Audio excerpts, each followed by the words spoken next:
The cowboy found her on her knees in the ruins of what used to be a trading post. Hands clasped so tight her knuckles had gone white, lips moving in silent prayer while smoke still rose from the charred timber around her. Adam Riley had been riding through Arizona territory for 3 weeks straight, his horse tired and his spirit wearier still, when he heard the sound that stopped him cold. It was not crying exactly, but something closer to a keening, a sound of such pure desperation that it pulled him from the trail toward the burned-out structure that sat alone on the desert plain. The year was 1876, and the land was hard on everyone, but especially on those who found themselves without shelter or kin in this unforgiving territory. He dismounted slowly, his boots crunching on the debris scattered across the dusty ground. The woman did not seem to hear him approach.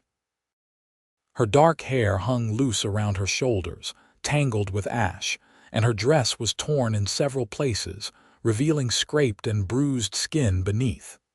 She was young, probably not more than 20 or so, and she clutched something in her hands that he could not quite make out. "Madam." His voice came out rougher than he intended, scratched raw from days without much conversation. "Madam, are you hurt?" She startled like a cornered animal, whipping around to face him with wide eyes that held more fear than he had seen in a long time.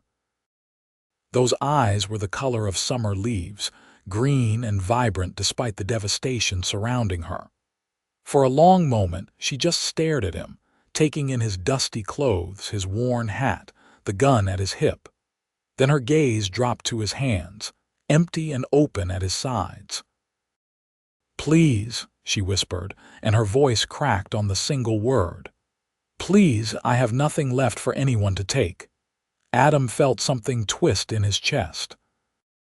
He had been alone for so long now, drifting from town to town, that he had almost forgotten what it felt like to care about another person's suffering. Almost. "I am not here to take anything.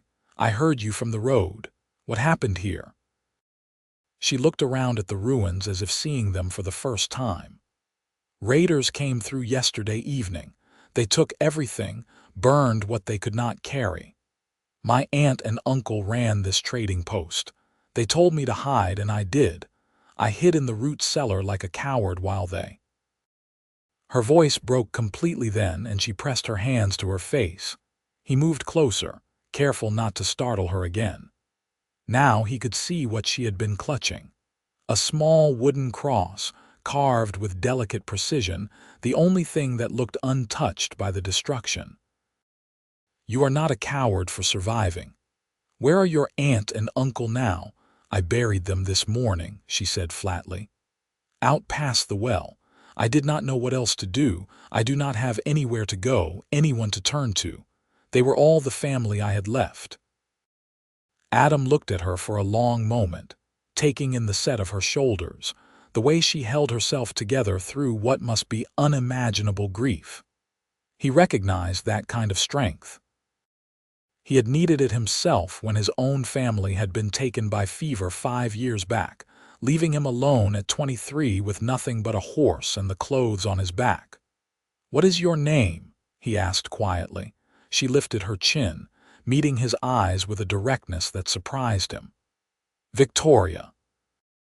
"Victoria Jensen, and you are?" "Adam Riley. I have been riding through looking for work, looking for somewhere to settle, I suppose, not had much luck with either."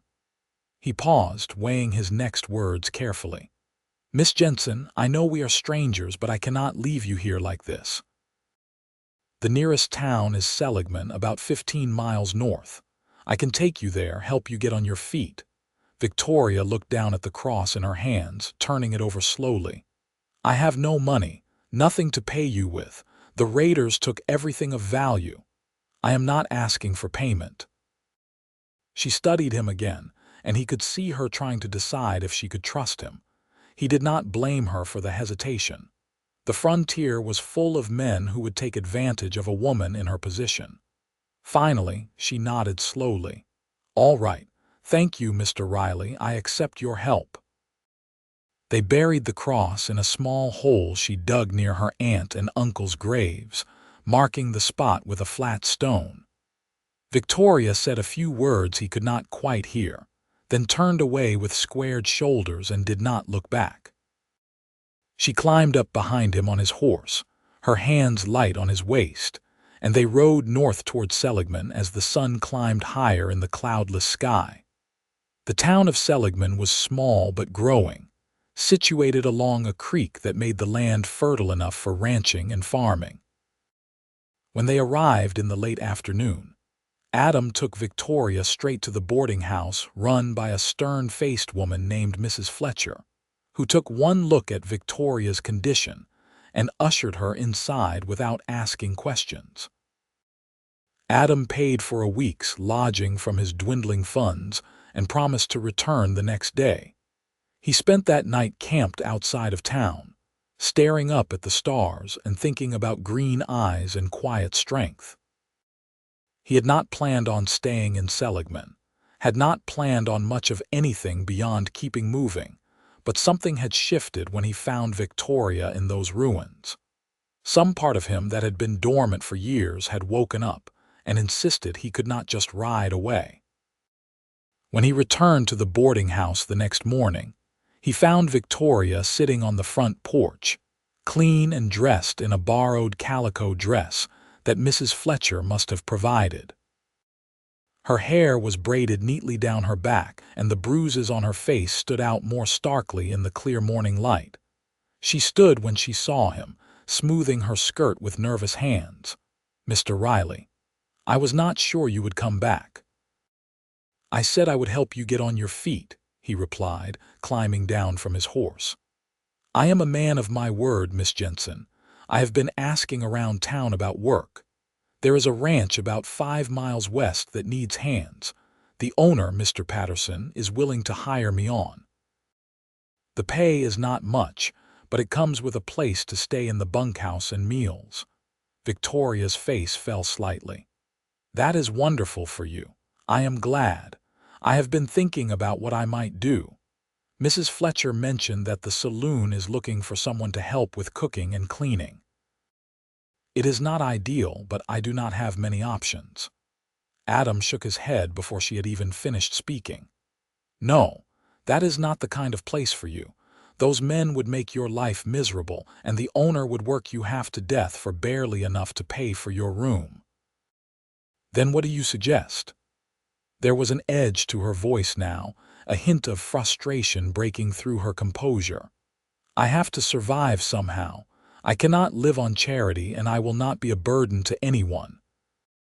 He had been thinking about this all night, turning the idea over in his mind until it had worn smooth with examination. It was crazy, probably, and she would likely think he had lost his senses, but he was going to say it anyway. What if you did not have to worry about finding work right away?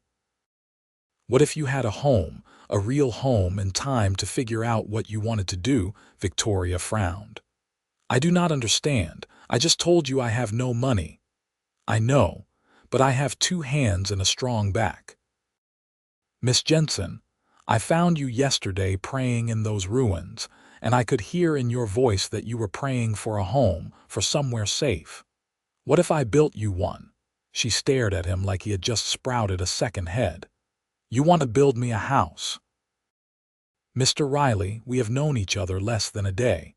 Why would you do such a thing?" It was a fair question, and he owed her an honest answer. Adam took off his hat and turned it in his hands, searching for the right words. 5 years ago, I lost my parents and my little sister to fever. I have been drifting ever since, never staying anywhere long, never letting myself care about much of anything. When I found you yesterday, something changed.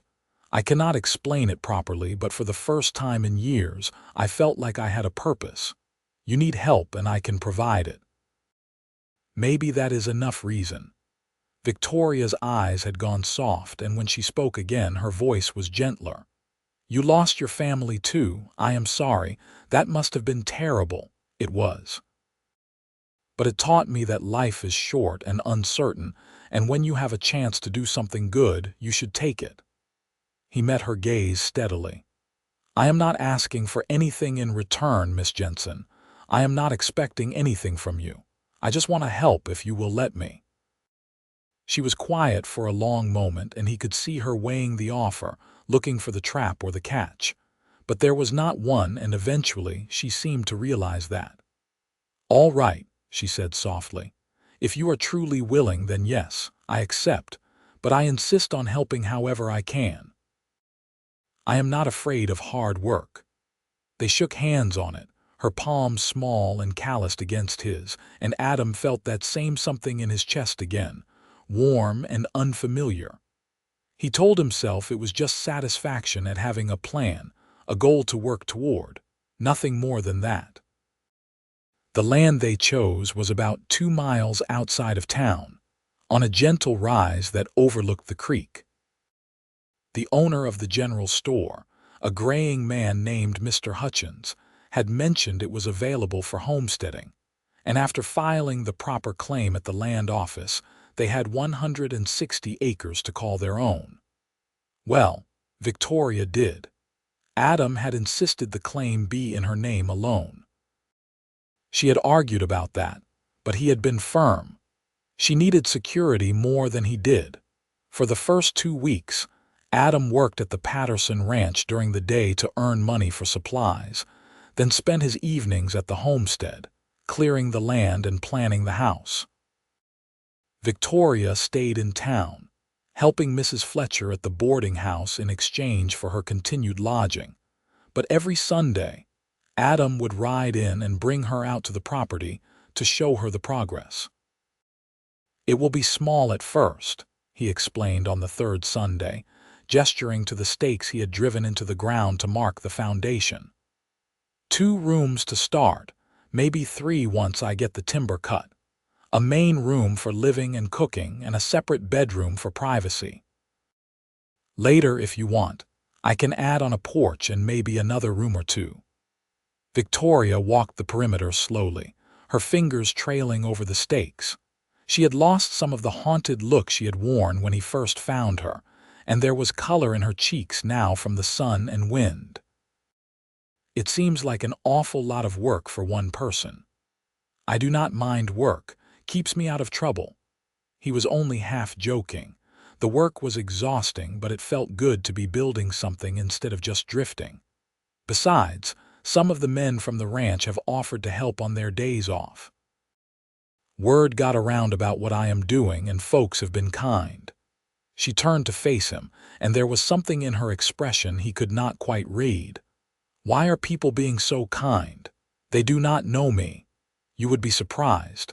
Small towns like this, people look out for each other. They heard about the raid on your aunt and uncle's trading post, and they want to help." He did not mention that a few of the men had also commented on Victoria's beauty, or that he had shut down those conversations quickly and firmly. That was not relevant. "Will you show me how to help?" Victoria asked suddenly. "With the building, I mean. I know I am not as strong as you, but I can learn. I want to be a part of this, not just someone things are done for." Adam considered this. He had not expected her to offer, but he probably should have. In the short time he had known her, Victoria had proven herself to be determined and proud, not the type to sit idle while others worked on her behalf. "All right. Next Sunday, wear your oldest clothes. I will teach you how to hew logs." She smiled then, a real smile that transformed her whole face, and Adam felt his breath catch in his chest. He turned away quickly, busying himself with checking the stakes, trying to ignore the way his heart had suddenly started beating faster. He was helping her because it was the right thing to do, he reminded himself. That was all. Getting involved beyond that would be foolish and unfair to both of them. But it was getting harder to remember that every time he saw her, the foundation went up slowly but surely. Adam cut limestone blocks from a quarry bed he found near the creek, hauling them up the hill with his horse and a makeshift sled. It was back-breaking work, especially in the Arizona heat, but he had done harder things. Victoria proved to be a quick learner and a tireless worker. She might not have had his strength, but she made up for it with determination, insisting on helping mix the mortar and position the smaller stones. They fell into an easy rhythm. Adam would arrive at the homestead before dawn, work until the sun was high, rest during the worst of the afternoon heat, then work until it was too dark to see. Victoria would bring lunch and stay to help, her hands growing rough and blistered despite the gloves he insisted she wear. They did not talk much while they worked, but the silence between them was comfortable, broken only by instructions or requests to pass tools. It was during these long days that Adam began to learn who Victoria really was beneath the grief and fear. She was intelligent, with a quick wit that surfaced when she felt safe enough to relax. She had been educated by her aunt, who had taught her to read and write and do figures, unusual for a woman on the frontier. She loved the way the desert looked at sunrise, all pink and gold, and she could identify dozens of plants and their uses. She was afraid of snakes, but refused to let that fear stop her from working.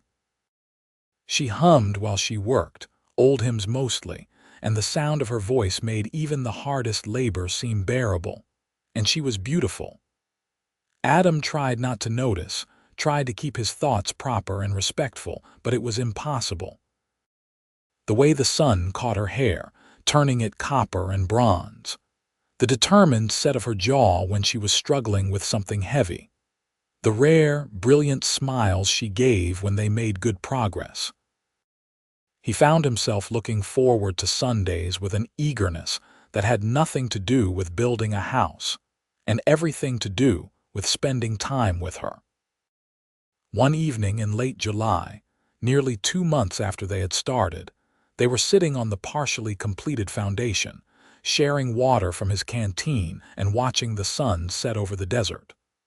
The walls were beginning to take shape now, rising nearly 4 feet on all sides. At this rate, they might have the frame up before winter. Can I ask you something? Victoria's voice was quiet, almost hesitant. Of course. Why have you never married? You are, what, 28? That is old for a bachelor out here. Adam took another drink of water to buy himself time. 28 exactly, and I suppose I never found the right person. After my family died, I was not in a place to think about building a new one, and then time just kept passing and I kept moving and it never seemed to happen. He glanced at her sideways. What about you? You must have had suitors, she laughed, but there was little humor in it. A few back when I lived in Missouri, but my parents died when I was 17 and I came west to live with my aunt and uncle. Out at the trading post, we did not see many people my age. Mostly just rough men passing through and none of them the marrying kind. She paused, plucking at a loose thread on her skirt. I used to pray for a husband, for a family of my own, but after a while I just started praying for a home instead. It seemed more realistic. And now you will have one, Adam said softly, thanks to you. She turned to look at him fully, and in the fading light her eyes were more gray than green. Adam, I need you to know how grateful I am. I know I say thank you, but I do not think you understand what this means to me. You saved my life. In every way a person can be saved.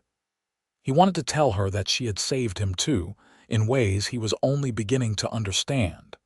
That he had been half dead inside, just going through the motions of living until he found her in those ruins. That building this house had given him purpose and hope for the first time in years. But the words stuck in his throat, too raw and honest to speak aloud. Instead, he just nodded and said, "You are welcome, Victoria." She held his gaze for another moment, and he thought he saw something flicker in her expression, something that made his pulse race. But then she looked away, back toward the sunset, and the moment passed. By August, the walls were up to 6 feet, and they had begun framing in the windows and door. The men from the Patterson Ranch had made good on their promise to help, and several of them would show up on Sunday afternoons to lend their hands. Victoria had become friends with a few of the ranch wives, who would sometimes ride out with their husbands and bring food, turning the work sessions into impromptu socials. Adam should have been happy about the help, and he was, but he also found himself missing the quiet days when it had been just him and Victoria. Now, there were always other people around, other men who noticed how pretty she was, who went out of their way to talk to her and make her laugh. He had no right to feel possessive, no claim on her attention, but that did not stop the uncomfortable twist in his gut when he saw Tom Henderson, one of the younger ranch hands, showing Victoria how to use a plane to smooth a board. "You are scowling." The voice came from beside him, and Adam turned to find Sarah Patterson, the ranch owner's wife, watching him with knowing eyes. She was a kind woman in her 40s who had always been friendly to him. "Am I?" He tried to smooth his expression. "MMM." Staring daggers at poor Tom, who was just trying to be helpful. She paused. "You care for her." It was not a question. Adam considered denying it, but what would be the point? "It does not matter. I am helping her get back on her feet, that is all. Once the house is done, she will have her home and I will move on." Sarah made a sound of disbelief. "Is that really what you plan to do? Build this woman a house and then just ride away?" "It is what we agreed. I am not trying to trap her into anything. She has been through enough without me complicating her life." "And it never occurred to you that maybe she would not see it as a complication?" Sarah shook her head. "Adam Riley, for a smart man, you can be remarkably foolish. That girl looks at you like you hung the moon. Anyone with eyes can see it." Adam's heart lurched. "You are mistaken. I am not. And you are wasting time that could be spent being happy, both of you, because you are too noble for your own good." She patted his arm. "Think about it. Life is too short and too hard out here to throw away a chance at love just because of pride or propriety." She walked away before he could respond, leaving him standing there with his thoughts in turmoil. Could Sarah be right? Did Victoria feel something for him beyond gratitude? He had been so careful not to presume, not to take advantage of her vulnerable position, that he had never let himself truly consider the possibility that she might want more from him than help. He watched her across the construction site, laughing at something Tom had said, her face bright with genuine happiness, and he felt the truth settle in his chest like a stone. He was in love with her, completely, terrifyingly in love, and he had no idea what to do about it. That night, as he was preparing to ride back to his camp, Victoria stopped him. Most of the others had already left, and they were alone in the gathering dusk. "Adam, wait. I wanted to talk to you about something." His mouth went dry. "All right." She twisted her hands together, a nervous gesture he had not seen from her in weeks. "The house is coming along so well. It might be finished by September, maybe October at the latest, and I have been thinking about what happens after that." Here it was. She was going to tell him that his work was done, that she did not need him anymore. Adam braced himself. "What about it? I want you to stay." The words hit him like a physical blow. "What?" "I want you to stay," she repeated, looking up at him with those green eyes that had haunted his dreams for months now. "Not just until the house is done, but after. This is your land too, Adam, no matter what the claim papers say. You have put as much of yourself into this place as I have." "More, probably. I cannot imagine being here without you." His heart was pounding so hard he could barely hear his own thoughts. "Victoria, I cannot just move into your house. People would talk. Your reputation would be ruined. Then we will get married." The world seemed to tilt sideways. "What?" She stepped closer, and he could see she was trembling slightly, but her voice was steady. "I am saying this badly. Let me start over.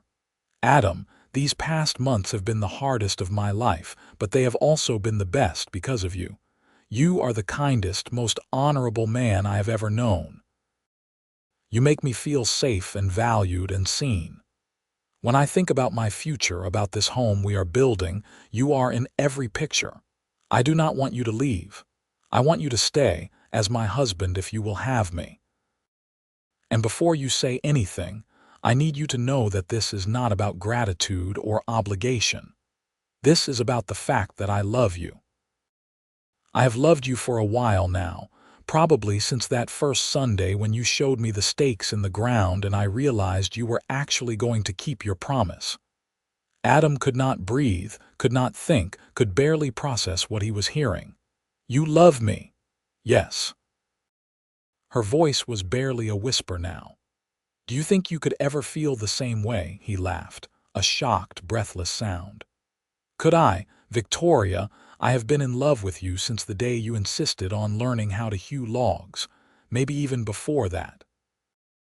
I did not say anything because I did not want you to feel pressured or think that my help came with conditions. But there has not been a single day since I met you that I have not wished I could be more to you than just the man building your house. Her face broke into a smile so radiant it hurt to look at directly. Really, really. He reached out slowly, giving her time to pull away and cupped her face in his hands. Her skin was soft and warm, and she leaned into his touch like it was something she had been waiting for. I love you, Victoria Jensen. I love your strength and your courage and the way you hum while you work. I love how you are not afraid to get your hands dirty and how you look at the desert like it is something precious. I love everything about you, and I would be honored to be your husband. Then kiss me, she breathed. Please. He did. It was gentle at first, tentative, both of them learning the shape of this new thing between them. But then Victoria made a soft sound and pressed closer, her hands coming up to grip his shirt, and the kiss deepened into something that felt like a promise and a homecoming all at once. When they finally broke apart, both breathing hard, Adam rested his forehead against hers and tried to remember how to form words. We should do this properly, he managed. Let me court you, at least for a little while. We can announce our engagement, get married in a few months once the house is done. Victoria shook her head. I do not need a courtship. I have already seen who you are, Adam. I have watched you work yourself to exhaustion for my sake. I have seen your kindness and your integrity.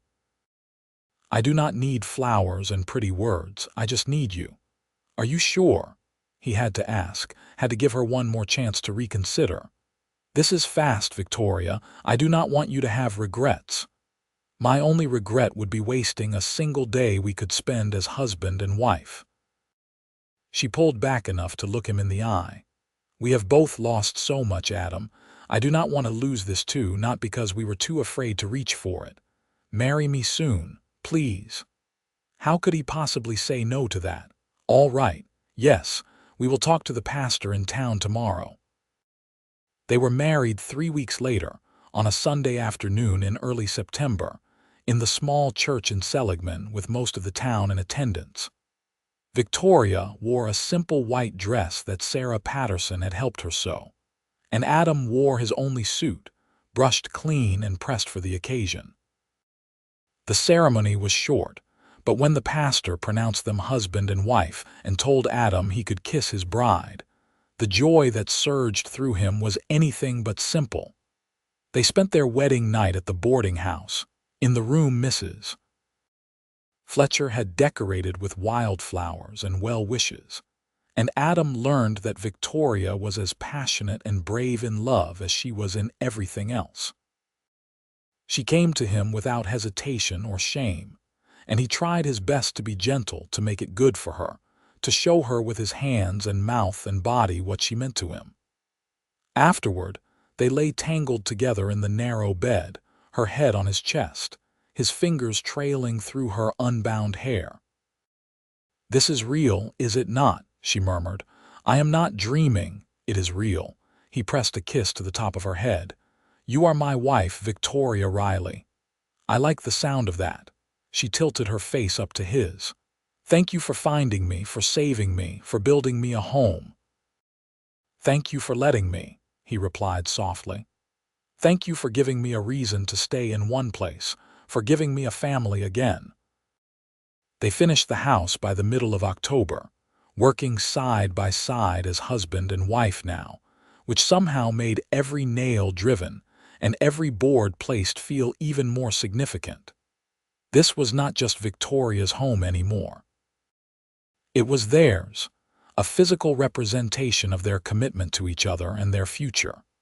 The day they moved in was crisp and clear. The Arizona sky, that impossible blue it only got in autumn. They did not have much to move, just a few pieces of furniture they had bought in town, and some household items the community had given them as wedding presents. But it still felt monumental. Adam carried Victoria over the threshold, both of them laughing, and set her down in the middle of their front room. Welcome home, Mrs. Riley. She spun in a slow circle, taking it all in. The stone fireplace Adam had built, the wide windows that let in so much light, the sturdy wooden floors. The small kitchen area with its iron stove, the bedroom beyond, visible through the open doorway with the bed he had made from rough-hewn pine. It is perfect, absolutely perfect.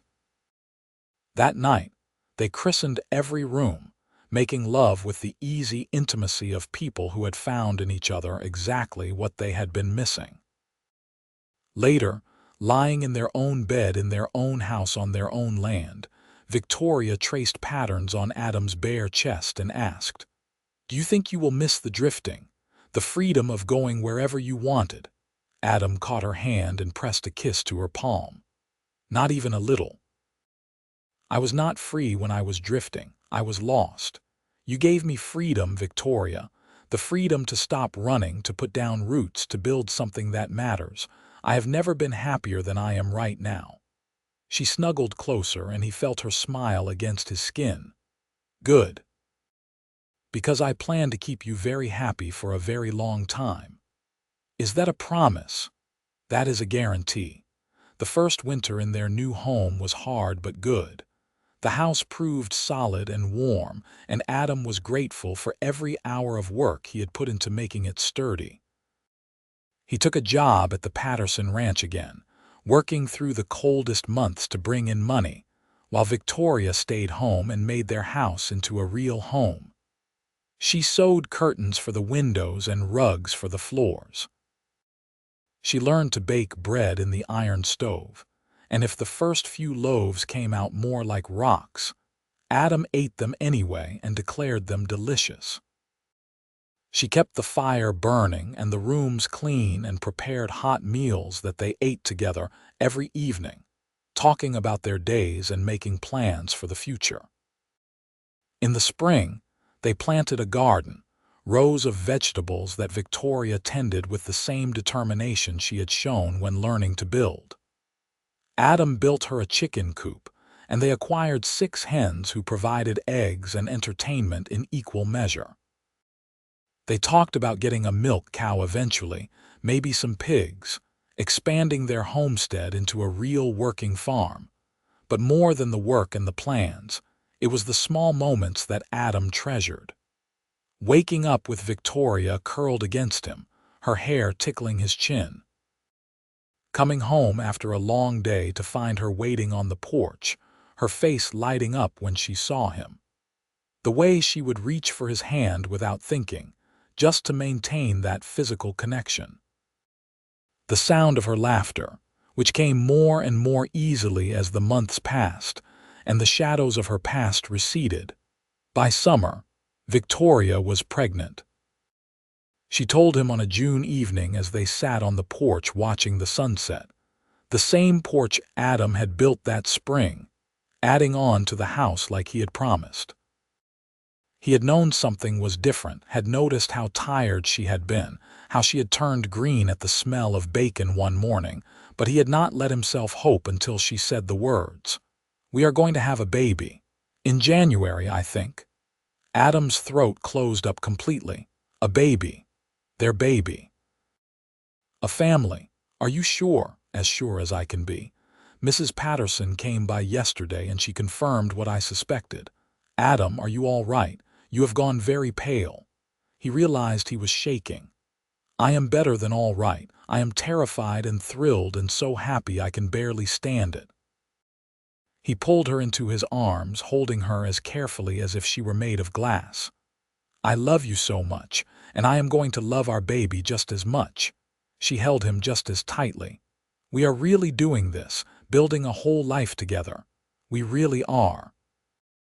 He pulled back enough to kiss her, soft and sweet and full of promise.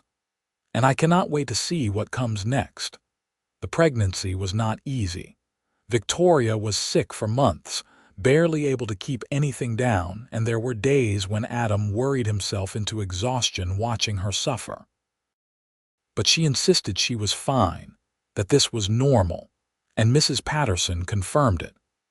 By the time autumn came and Victoria's belly had swelled with their growing child, the sickness had passed, and she was radiant in a way that made Adam fall in love with her all over again.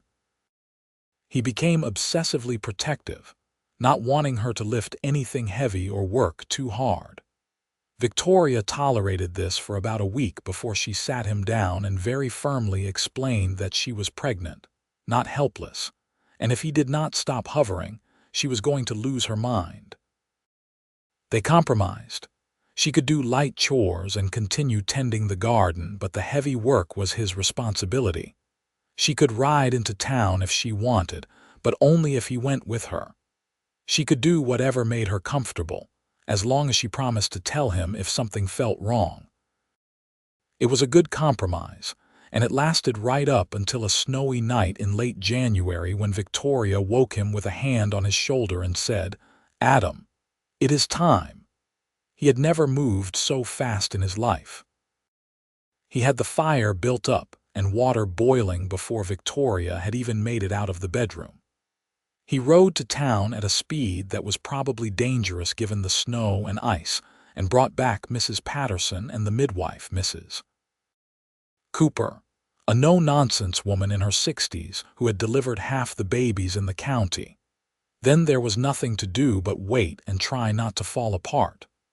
Victoria labored through the night and into the next day, and every cry of pain she made felt like a knife to Adam's heart. He held her hand when she would let him, brought her water and cool cloths, and tried not to show how scared he was. Mrs. Patterson and Mrs. Cooper moved around the bedroom with practiced efficiency, murmuring encouragement and instructions, but it seemed to take forever. Finally, as the sun was setting on the second day, he heard a sound that made his heart stop and then start again, racing. A baby crying. His baby crying. "It is a boy," Mrs. Cooper announced, and a moment later she was placing a small, squirming bundle in Victoria's arms. A big, healthy boy. Adam moved to the bed on shaking legs and looked down at his son. The baby was red-faced and angry, waving tiny fists, but he was also perfect. Absolutely perfect. Dark hair plastered to his small head, eyes squeezed shut, mouth open in outrage at being thrust into the cold world. Adam felt something crack open in his chest, some final wall he had not even known he was holding on to, and the love that poured out was so intense it was almost painful. "Hello, little one," Victoria whispered, tears streaming down her exhausted face. "We have been waiting for you." The baby quieted at her voice, turning his head toward her, and Adam watched his wife become a mother right before his eyes. She looked up at him, smiling through the tears. "Do you want to hold him?" He did, desperately, but he was also terrified of breaking something so small and fragile. Still, Victoria helped him position his arms correctly and settled the baby against his chest, and Adam looked down at his son and felt the world shift on its axis. This was what mattered. This tiny person, so new and vulnerable, who depended on him and Victoria for everything. This was why he had stopped drifting. This was home. What should we name him? Victoria asked softly. They had discussed names but had not settled on anything definite. Looking at his son now, Adam knew exactly what felt right. Andrew, after my father, Andrew James Riley. Victoria smiled. Andrew. I love it. Welcome to the world, Andrew. Mrs. Patterson and Mrs. Cooper stayed for a few more hours, making sure Victoria was recovering well and showing Adam how to change a diaper and swaddle the baby. By the time they left, promising to check in the next day, Adam was exhausted and overwhelmed and happier than he had ever been in his entire life. That first night with Andrew was a revelation.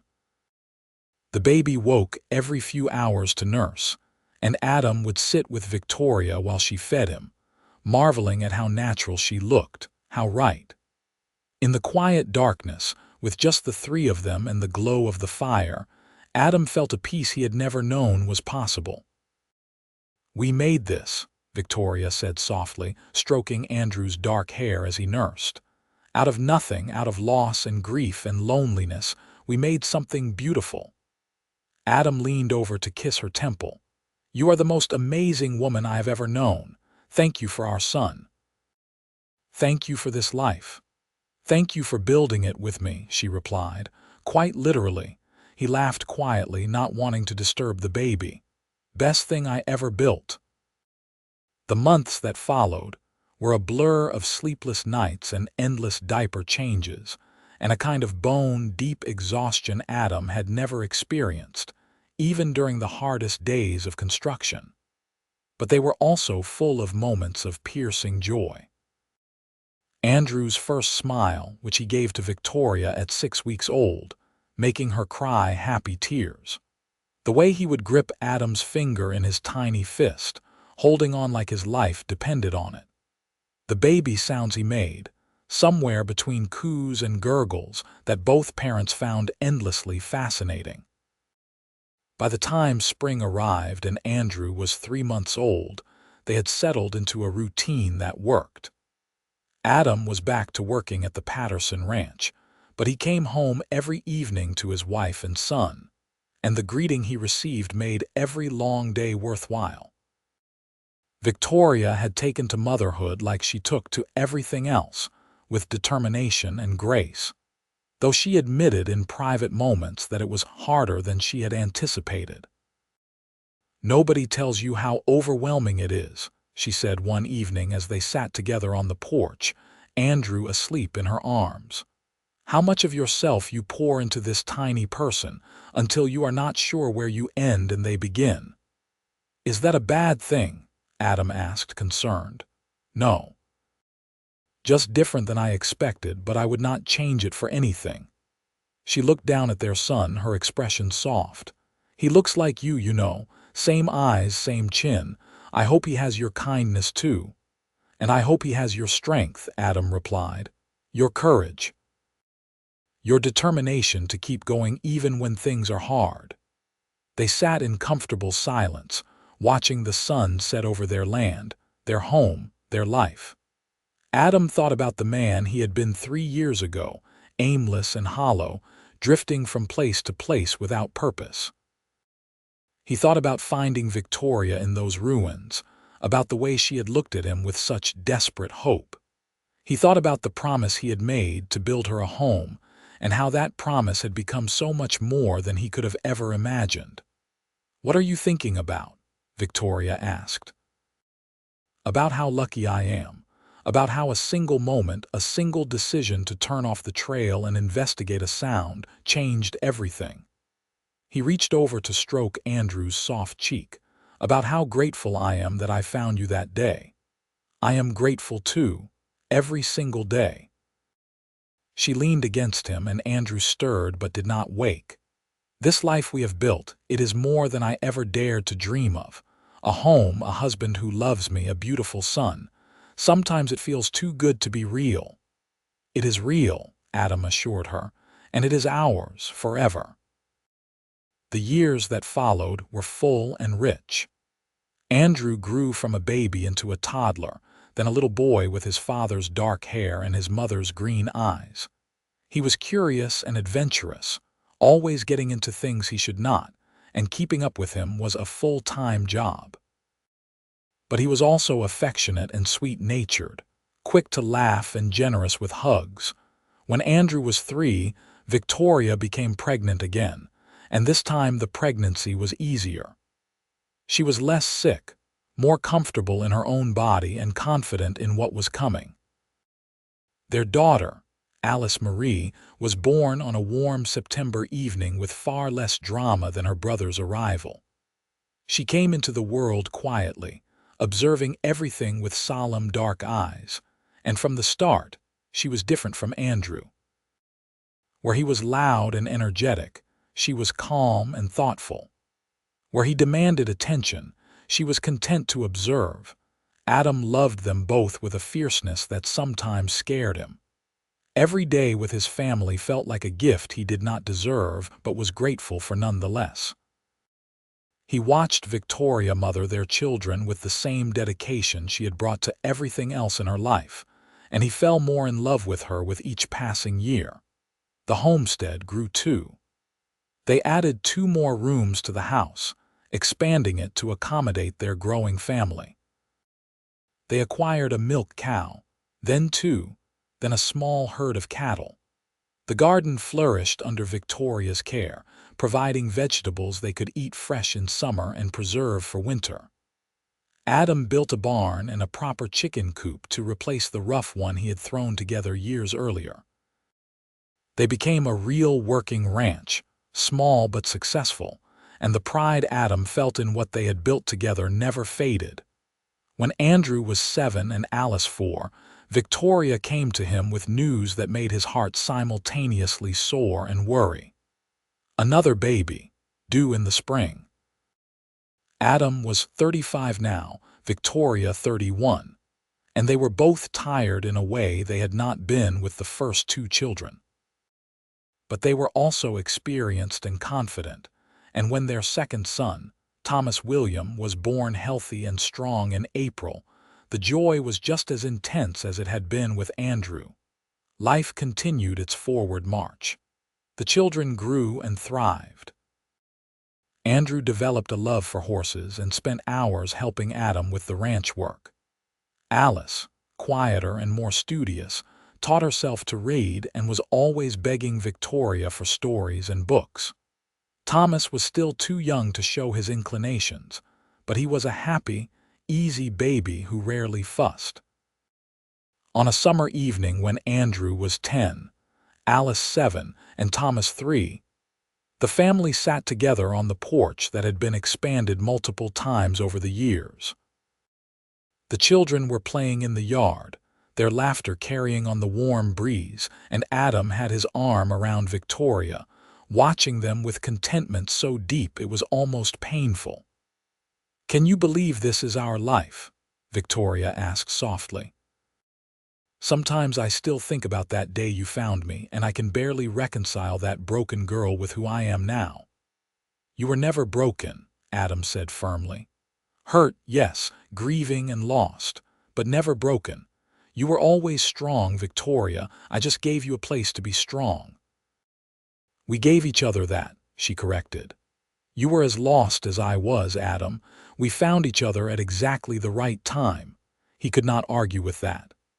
"I used to think I was cursed, that losing my family was some kind of punishment for something I had done wrong. But now I think maybe I had to go through that so I would be riding down that particular road on that particular day, so I would find you." "I am glad you did," Victoria said simply. "I am glad you heard me praying. I am glad you decided to help instead of just riding on. I am glad you built me a home and then stayed to make it ours."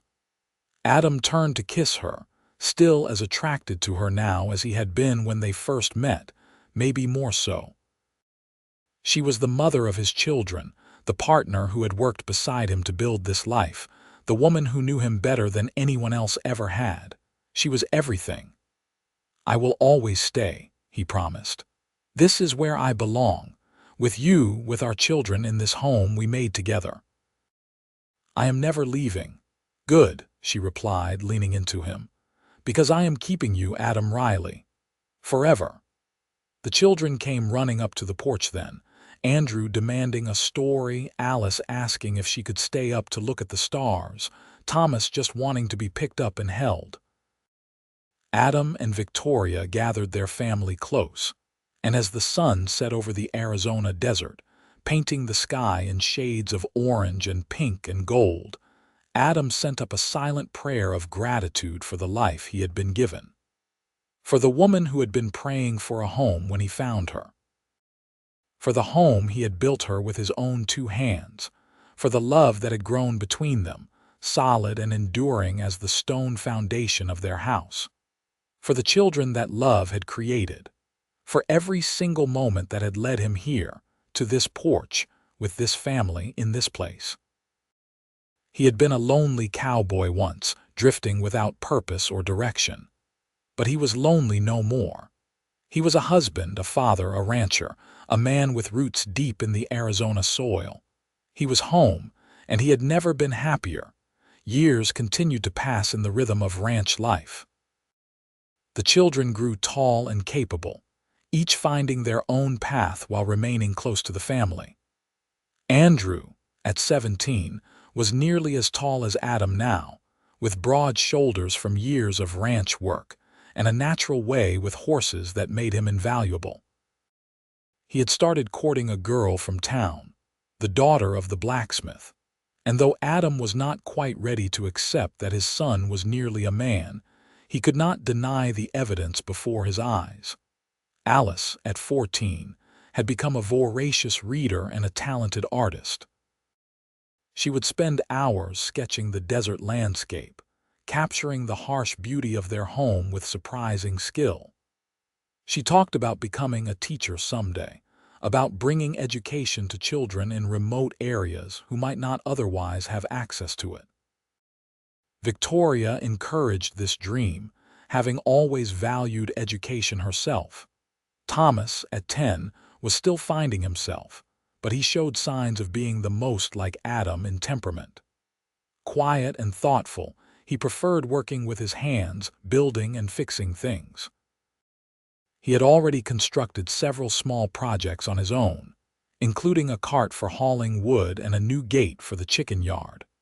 Adam was 42 now, his dark hair showing threads of silver at the temples, his face lined from years of sun and wind. His body ached in the mornings in ways it never had when he was younger, but he was healthy and strong, grateful for every day he had with his family.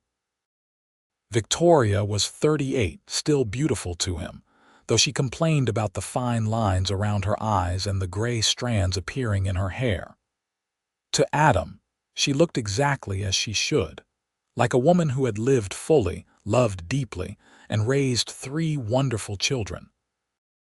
They were sitting together one evening in early October, their 21st anniversary approaching, when Victoria said something that surprised him.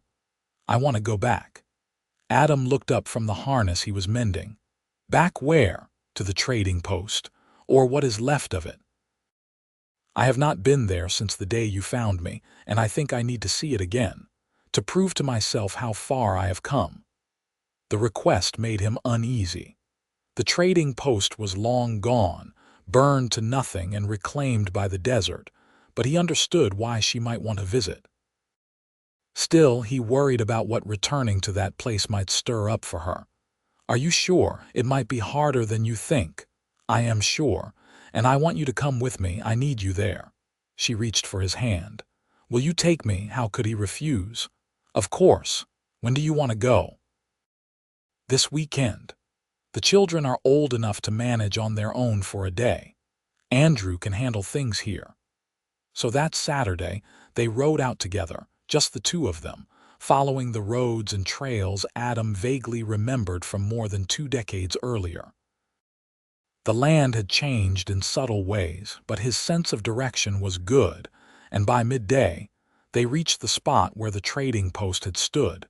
Victoria dismounted slowly, looking around at the empty landscape.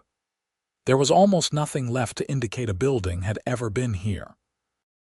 A few blackened stones, some depressions in the ground where the foundation had been, patches of earth where nothing grew.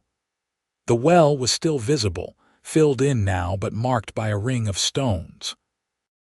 And there, not far from where the building had stood, were the graves Victoria had dug, marked by simple wooden crosses that had weathered but remained standing. She walked to the graves and stood there for a long time, her lips moving in silent prayer or conversation. Adam stayed back, giving her space but ready to go to her if she needed him. Finally, she turned and walked back to where he stood. "I was so scared that day," she said quietly. "So alone and hopeless. I was praying for anything, just some sign that I was going to survive. And then you came." She looked up at him, and he saw tears on her cheeks but also a smile. "I thought you were an angel at first, sent to answer my prayer." "Just a drifter who happened to be passing by," Adam said, but his voice was rough with emotion. "No, you were exactly what I needed, exactly when I needed it." She gestured around at the empty land. "Look at what we have built from this.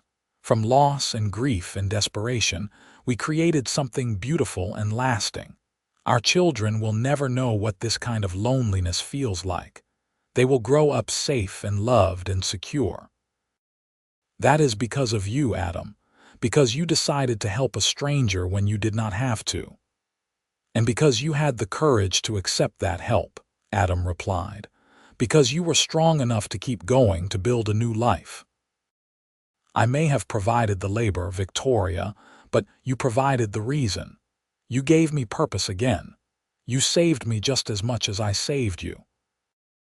They stood together in the ruins of her past, holding each other, and Adam felt the weight of their shared history settle around them like a comfortable blanket. They had come so far from this place, from these desperate beginnings. They had built not just a house but a life, a family, a legacy that would continue long after they were gone. "Thank you for bringing me here," Victoria said finally. "I needed to see it to remember, but also to remind myself that this is not where my story ended. It is where it began." They rode home together as the sun set, arriving at the ranch to find Andrew had dinner ready and the younger children fed and settled. Their son had indeed managed everything perfectly, and Adam felt a surge of pride seeing the capable young man Andrew had become. His children were going to be fine, he realized. He and Victoria had given them everything they needed to face the world with confidence and strength. That night, lying in bed with Victoria curled against him as she had been for 21 years, Adam thought about the life they had created. The house he had built with his own 2 hands still stood solid and strong, expanded now to accommodate their family, but still fundamentally the same structure he had raised from nothing. The land they had claimed was prosperous, supporting their family and providing a good living. The children they had raised were healthy and happy and well on their way to becoming fine adults. But more than all of that, the love between him and Victoria had endured and deepened. They had weathered hard times and good, lean years and prosperous ones, illness and health, joy and sorrow. Through it all they had held onto each other, their commitment never wavering. "I love you," he whispered into the darkness. "After all these years, I love you more than ever." "I love you too," Victoria murmured sleepily. "My cowboy who built me a home." "Our home," Adam corrected gently. "Our home," she agreed, and he felt her smile against his chest. The years continued to flow like water, each one bringing changes and challenges and moments of joy. Andrew married his blacksmith's daughter, a practical and kind young woman named Margaret, when he was 20. They built a house on the far edge of the property, and Andrew took over more and more of the ranch operations as Adam gradually slowed down. Victoria cried at the wedding but insisted they were happy tears, and Adam held her through them, understanding perfectly. Their little boy was a man now, starting his own family, and it was beautiful and heartbreaking in equal measure. Alice left for teacher's college when she was 18, boarding with a family in Prescott while she completed her education. She came home for holidays and summers, full of stories about her studies and her dreams for the future. She was hired by a school district serving several remote ranches and mining camps, and she taught with passion and dedication, changing lives just as she had always wanted to do. She married at 25, a quiet man named Joseph who worked as a surveyor and supported her teaching completely. Thomas stayed on the ranch, never showing much interest in leaving.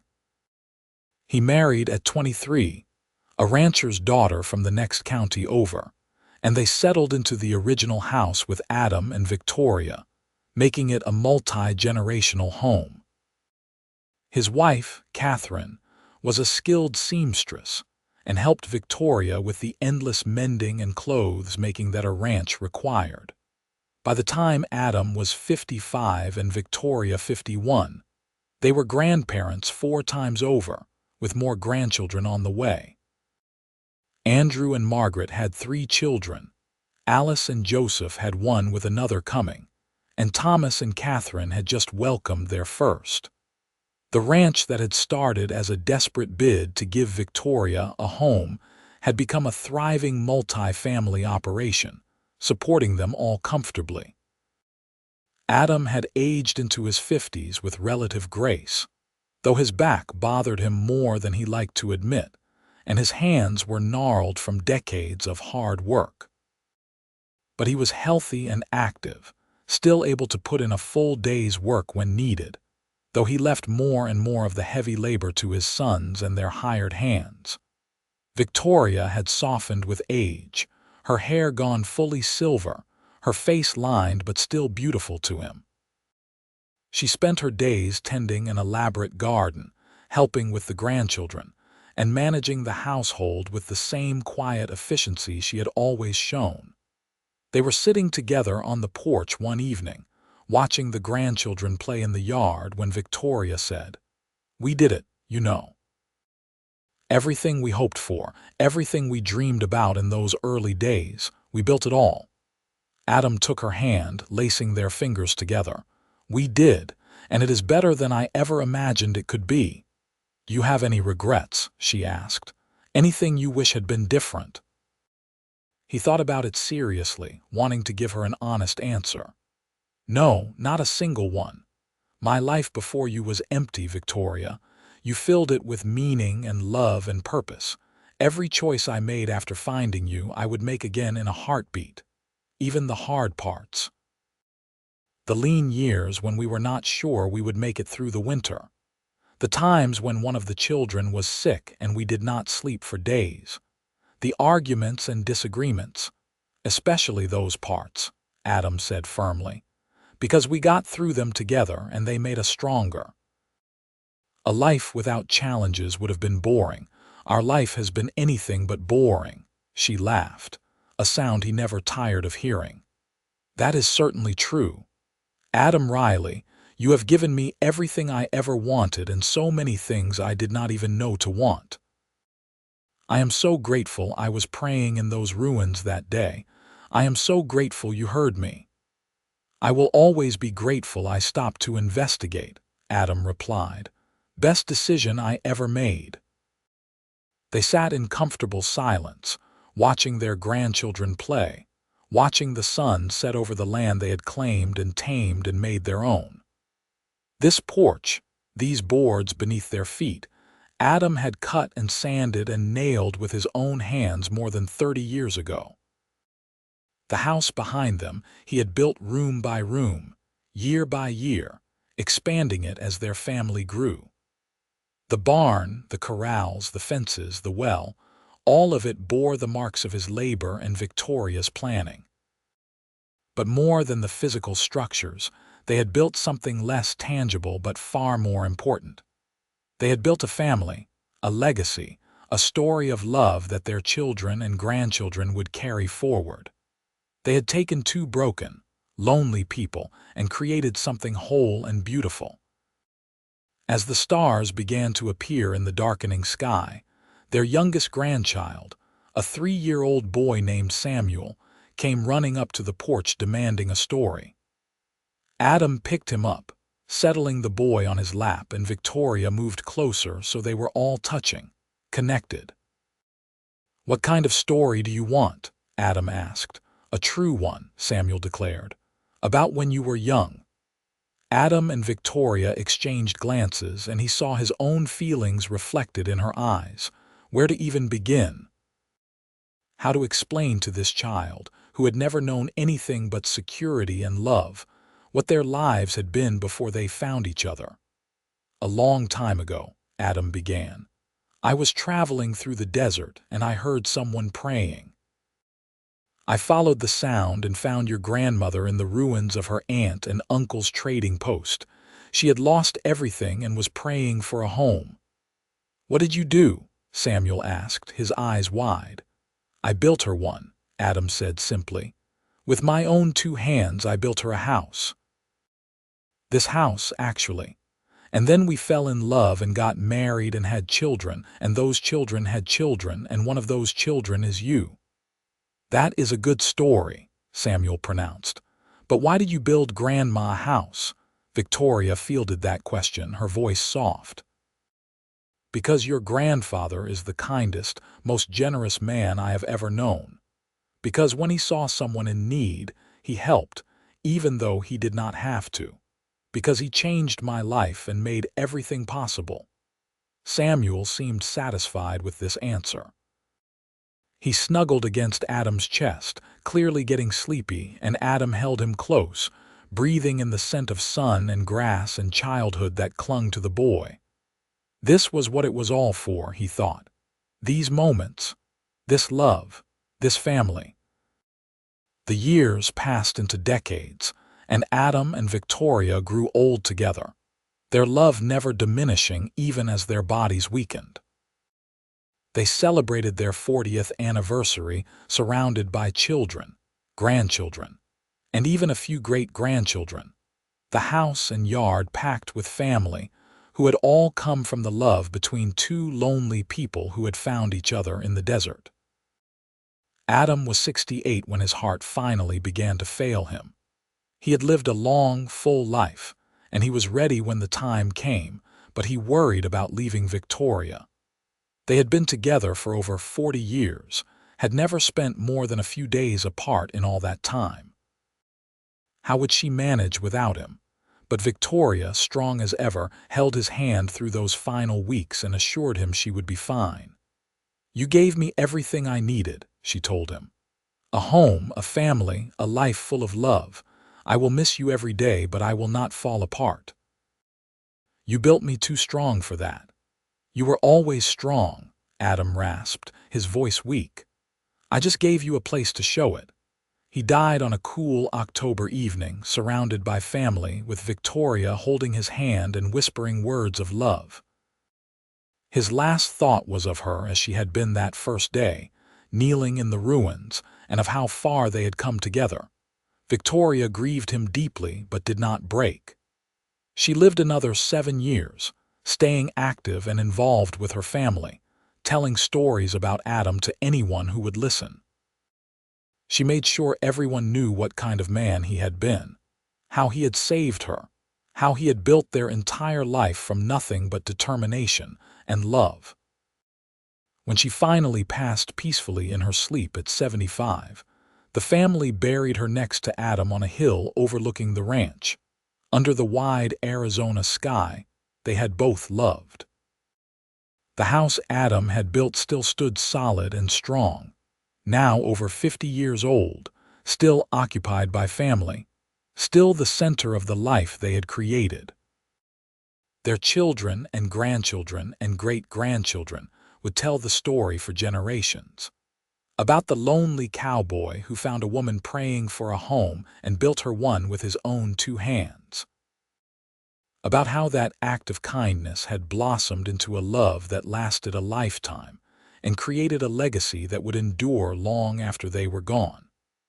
About how 2 broken people had found each other at exactly the right moment and built something beautiful from the ashes of loss. The house stood as a testament to that love. Every beam and board a reminder of Adam's dedication. Every room filled with memories of the family they had raised together. And in the hearts of everyone who carried their blood and their story, Victoria and Adam lived on, their love eternal, their legacy secure, their story complete. They had built a home. They had built a life. They had built a love that would never fade. And that was enough. That was everything.